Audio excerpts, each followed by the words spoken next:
afternoon students took higher level Irish paper 1. It was a varied paper. I think it was a paper that was, it's like one size suits all, there's something there for every student.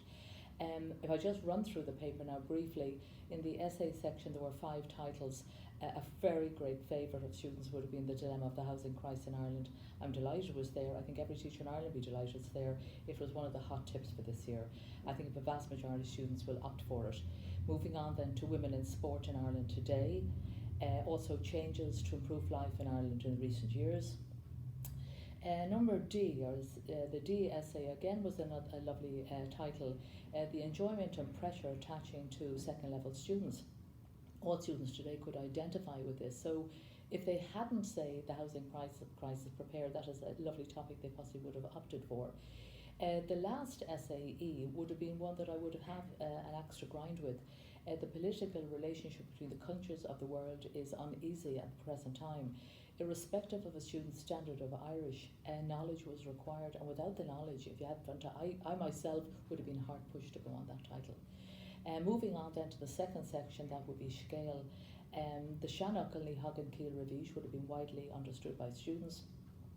They may not have understood Fuisiv. Some of the students might have, some may not have. Fuisiv means relief. It is a section, however, that would not be a popular section with students. The last part of paper 1 was the debater's speech. In relation to the debate, young people in Ireland give great care to their health. So do they give great care to their health? What do they do? Or do they not give great care? It would not be the health service. And I would hope students wouldn't have just honed in to the word sláinte and ignored the rest. I hope they didn't do that. I'm sure they didn't. And the last one was a speech where you could go either for or against, or indeed to talk on both sides, the habit of reading in the life of today. A broad paper, a nice paper. I think the vast majority of students are going to be happy with it. As far as I'm concerned, at this stage the exam is over.